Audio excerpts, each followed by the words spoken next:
The river runs red, thick, steaming. The lifeblood of an empire turned to blood. The river is Frogs truly crawl from the turning water to by the blood. millions. They fill the beds, the ovens, the mouths of the dead. And then, darkness.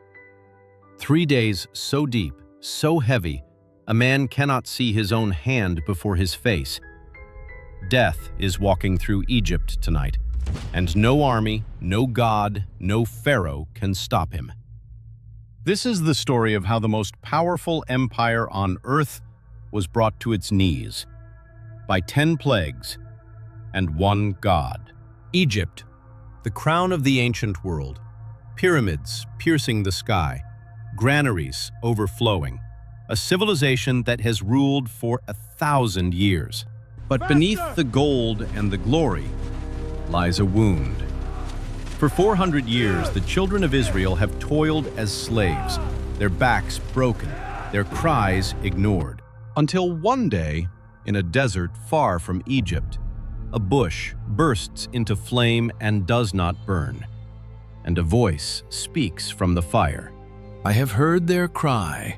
Go, bring my people out. His name is Moses, a humble shepherd, a man chosen by God himself, and he is about to walk into the most powerful throne room on earth.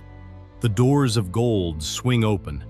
Pharaoh sits upon his throne, draped in linen and lapis, a living god in the eyes of his people. Moses steps forward. 4 simple words. Let my people go. Pharaoh laughs, and the sky begins to darken. The Nile, the sacred Nile, the very veins of Egypt, turns to blood. Fish float belly up by the thousands. The stench rises for miles. Mothers claw at the riverbank, begging for water that will not come.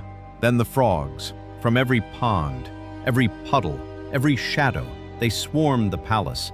They crawl into Pharaoh's own bed, and still he refuses. Moses lifts his staff and strikes the dust, and the dust becomes gnats, a biting cloud upon every man and beast. Pharaoh's own magicians fall back in terror. This is the finger of God.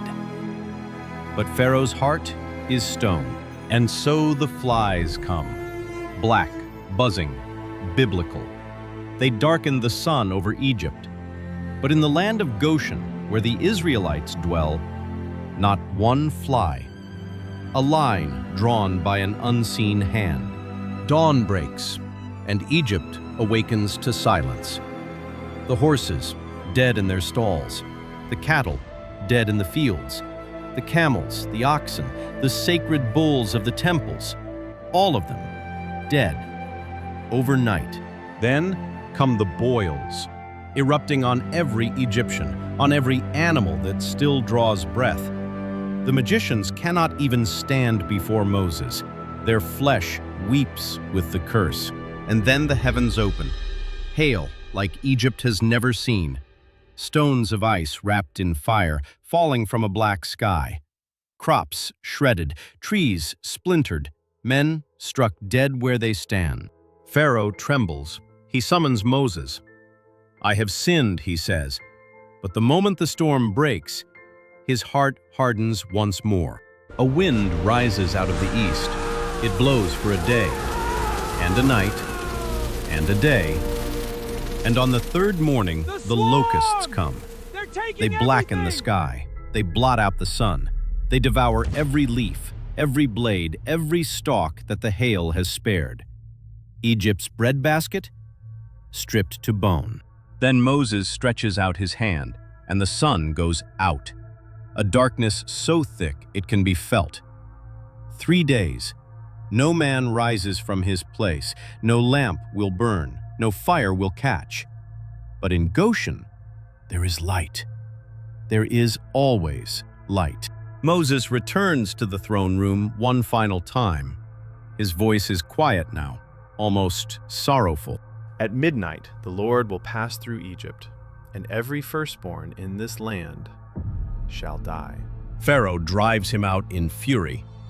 But the Israelites are told, "Take a lamb, spotless, without blemish, slay it, and mark the doorposts of your homes with its blood. For tonight, the destroyer is coming." Midnight. A wind moves through Egypt. Not seen, not heard, only felt, like a cold hand brushing the soul. In the slave's hut, a child dies. In the prisoner's cell, a son falls silent.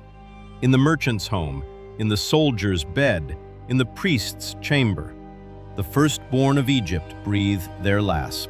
And in the palace of gold, Pharaoh wakes to find his own son cold in his arms.